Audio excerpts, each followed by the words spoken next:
Are you gonna miss Virat Kohli? No. No? Oh, don't cry, are you? 16 सितंबर को विराट कोहली एक tweet करते हैं कि वो अब T20 में भारतीय टीम की कप्तानी छोड़ रहे हैं और सिर्फ वनडे और टेस्ट की कप्तानी पर फोकस करेंगे। फिर 19 सितंबर को आरसीबी के ट्विटर हैंडल से विराट कोहली की एक वीडियो ट्वीट की जाती है जिसमें विराट दुनिया को बताते हैं कि वो अगले सीजन से आरसीबी की कप्तानी छोड़ रहे हैं। उस वक्त इस वीडियो ने सबको एक झटका सा दे दिया था, लेकिन किसी ने ये नहीं सोचा था कि अगले 5 महीने में विराट के फैंस और वर्ल्ड क्रिकेट को इतने बड़े बड़े झटके मिलेंगे। और फिर 8 दिसंबर को बीसीसीआई यानी board of control for cricket in India के ट्विटर हैंडल से एक ट्वीट किया जाता है। उसमें लिखा होता है कि all India senior selection committee ने ये डिसाइड किया है कि रोहित शर्मा को T20 और ओडीआई दोनों का कप्तान बनाया गया है। इस एक ट्वीट ने पूरे देश को हिला दिया और क्रिकेट फैंस को 2 धड़ों में बांट दिया। जहां एक धड़ा बीसीसीआई के इस फैसले से खुश नजर आया तो वहीं दूसरा धड़ा इसे कोहली का अपमान मानने लगा। और ये सब काफी नहीं था कि अभी विराट कोहली ने अपने फैंस पर एक और बॉम्ब फोड़ दिया और उन्होंने टेस्ट की कप्तानी भी छोड़ दी। अब चाहे इस फैसले के समर्थन में हो या खिलाफत में हो, पर एक सवाल तो जायज है कि आखिर ऐसा अचानक क्यों किया जाता है? क्यों बीसीसीआई को ये ट्वीट करना पड़ता है? क्यों विराट कोहली अचानक से टेस्ट की भी कप्तानी छोड़ देते हैं, जबकि उन्होंने ये साफ साफ कहा था कि वो वनडे और टेस्ट पर फोकस करना चाहते हैं? क्या ये सब पहले से चल रहा था? और अब अगला टेस्ट कप्तान कौन आएगा जो विराट कोहली की जगह लेगा? चलिए जानते हैं आज के इस वीडियो में। क्रिकेट के गलियारों में एक खबर चल रही है कि विराट कोहली को कप्तानी से हटाने की वजह आईसीसी ट्रॉफी है। लोग मान रहे हैं कि विराट कोहली अपनी कप्तानी में भारत को एक भी आईसीसी टूर्नामेंट नहीं जिता पाए हैं, इसलिए उनसे ये कप्तानी छीनी गई है। अब अगर ये बात सही है तो क्या एक अच्छी कप्तानी का पैमाना सिर्फ और सिर्फ आईसीसी ट्रॉफी जीतना है? क्या वो सारे मैच, वो सारी सीरीज जो बतौर कप्तान एक खिलाड़ी खेलता है, उसे अपने देश के लिए जिता कर लाता है, वो सब बेकार है? क्योंकि विराट कोहली इसके पहले शिकार नहीं है, बल्कि आईसीसी ट्रॉफी के सूखे ने कई कप्तानों की जिंदगी को बंजर बनाया है। फिर चाहे वो विराट कोहली के ही आरसीबी टीममेट एबी डिविलियर्स हो, ग्रेम स्मिथ हो या मार्वन अटापट्टू हो, ये सब वो कुछ नाम है जिनकी कप्तानी आईसीसी की ट्रॉफी खा गई। बेशक आप देश की टीम को लीड कर रहे होते हैं तो देश आपसे उम्मीदें रखता है कि आप उसे आईसीसी ट्रॉफी जिताकर दें, पर बतौर देश और बोर्ड हमें ये नहीं भूलना चाहिए कि ये वही कप्तान है जिसने ये बेहतरीन टीम तैयार की है और उसे वर्ल्ड कप और वर्ल्ड टेस्ट चैंपियनशिप जैसे बड़े बड़े इवेंट्स में हर बार दुनिया की सबसे पसंदीदा टीम बनाया है। दोस्तों, किसी भी इवेंट में जीत या हार के लिए सिर्फ एक कप्तान को जिम्मेदार ठहराना ठीक है, लेकिन उसकी वजह से उसके साथ ऐसा व्यवहार करना और उसकी क्षमताओं पर शक करना पूरी तरह से सही नहीं है। अगर हम विराट कोहली की बात करें तो एमएस धोनी के टीम इंडिया की कप्तानी छोड़ने के बाद विराट कोहली को 2017 में वनडे और T20 में पूरी तरह कप्तान बनाया गया था, जबकि रोहित शर्मा को उप कप्तानी सौंपी गई थी। अगर जीत के लिहाज से देखें तो विराट कोहली भारत के सर्वकालिक महान वनडे कप्तान हैं।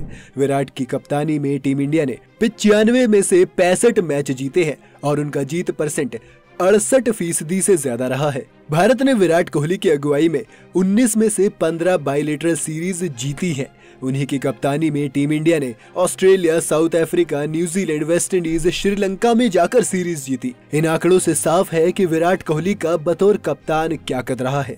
यही नहीं, विराट कोहली ने बतौर कप्तान शानदार बल्लेबाजी भी की है। उन्होंने 72.65 की औसत से 5449 रन बनाए, जिसमें 21 शतक और 27 अर्धशतक शामिल है। पिछले 20 सालों में अगर सभी भारतीय कप्तानों के शतक जोड़ दें तो उसका आंकड़ा भी सिर्फ और सिर्फ 19 है। इससे साफ है कि विराट कोहली ने बतौर कप्तान अपनी अलग छाप छोड़ी है, जिससे शायद कोई भी इनकार नहीं कर पाएगा। वहीं अगर टेस्ट क्रिकेट की बात करें तो विराट कोहली ने 68 मैचों में भारत की कमान संभाली है, जिसमें से 40 मुकाबले देश को जिताए हैं।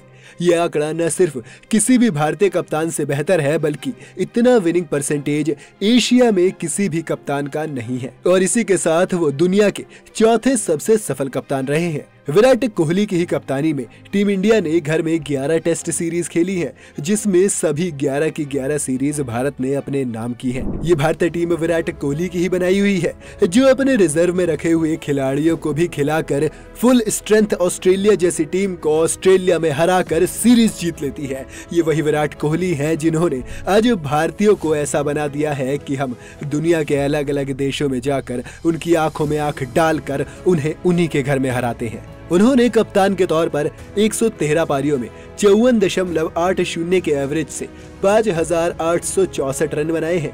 कोहली के बल्ले से टेस्ट कप्तान के तौर पर 20 शतक और 18 अर्धशतक निकले हैं। साथ ही उन्होंने बल्लेबाजी करते हुए 7 दोहरे शतक भी बनाए हैं और वो ऐसा करने वाले दुनिया के अकेले कप्तान हैं। वहीं अगर आईसीसी ट्रॉफी की वजह से कई कप्तानियों के बारे में बात करें तो सबसे पहला नाम एबी डिविलियर्स का आता है। उन्होंने साउथ अफ्रीका की कप्तानी 103 वनडे मैच में की है, जिसमें से 59 साउथ अफ्रीका ने जीते हैं और 39 हारे। इस तरह से उनका परसेंटेज भी 60% से ज्यादा रहा है, पर उनके साथ भी वही हुआ। और आखिर में बात करते हैं श्रीलंका के उस महान कप्तान की जिसे शायद ही आप जानते होंगे। ये थे मारवन अट्टापट्टू, जिन्होंने लंका की टीम को 63 ओडीआई में लीड किया था और उसमें से 35 में जीत दिलवाई थी। इस तरह से उनका जीत प्रतिशत 55% से ज्यादा रहा है। पर वही आईसीसी की ट्रॉफी इस कप्तान को भी खा गई। ऐसा नहीं है कि विराट कोहली को हटाना बिल्कुल गलत है, लेकिन जिस तरह से उन्हें हटाया गया है वो तरीका पूरी तरह से सही नहीं है।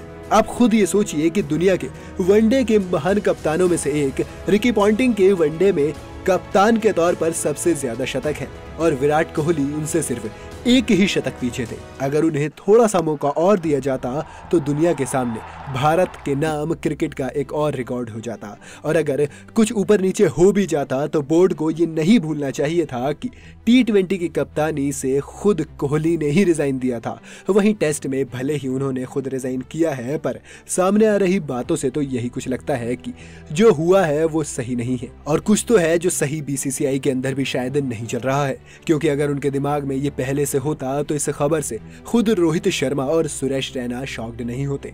और जब बीसीसीआई ने उन्हें फेयरवेल मैच ऑफर किया तो वो मना भी क्यों ही करते, क्योंकि भारत का सबसे सफल कप्तान एटलीस्ट इतना तो डिजर्व करता है। अब एक और सवाल बच गया है कि अगला कप्तान कौन होगा। अब इस पर दो तरीके से बात हो सकती है। पहला ये है कि अगर तीनों फॉर्मेट में एक ही कप्तान बनाए जाने का फैसला किया जाता है तो इसमें रोहित को टेस्ट की कमान मिलना तय हो जाएगा और अभी तक ऐसा होता भी आया है। पर अगर सिलेक्टर्स के बीच टेस्ट और लिमिटेड ओवर्स के फॉर्मेट में दो अलग अलग कप्तान बनाने पर सहमति बनती है, यानी कि स्प्लिट कैप्टन, तो टेस्ट के लिए केएल राहुल का नाम सबसे आगे हो सकता है। इसकी वजह है कि केएल राहुल अभी टीम के उप कप्तान भी हैं और अच्छी फॉर्म में भी हैं। अजिंक्य रहाणे खराब फॉर्म के कारण दावेदारी से बाहर रह सकते हैं। बाकी उनकी कप्तानी का रिकॉर्ड काबिले तारीफ है, पर फिलहाल तो वो टीम में भी जगह बनाने के लिए संघर्ष कर रहे हैं। अगर केएल राहुल कप्तान बनते हैं तो विकेट कीपर बल्लेबाज ऋषभ पंत उप कप्तान बन सकते हैं। वैसे तो सुनील गावस्कर ने ऋषभ को कप्तान बनाने के लिए ही सपोर्ट किया है और जसप्रीत बुमराह का नाम भी इस लिस्ट में शामिल है, क्योंकि वो अभी उप कप्तान भी बने थे। बहरहाल ये डिपेंड करता है सिलेक्टर्स पर। और क्योंकि भारत की अगली टेस्ट सीरीज श्रीलंका के साथ फेब के एंड में है तो उनके पास काफी वक्त भी है। पर क्या वो कोहली जैसा कोई कप्तान ला पाएंगे, ये तो वक्त ही बताएगा। आपको क्या लगता है कोहली की कप्तानी छोड़ने की क्या वजह हो सकती है और अगला भारतीय कप्तान कौन बन सकता है, हमें कमेंट करके बताइए। अगर वीडियो आपको पसंद आई हो तो इसे लाइक और शेयर करना ना भूलें और चैनल पर नए हैं तो इसे सब्सक्राइब जरूर कर लें।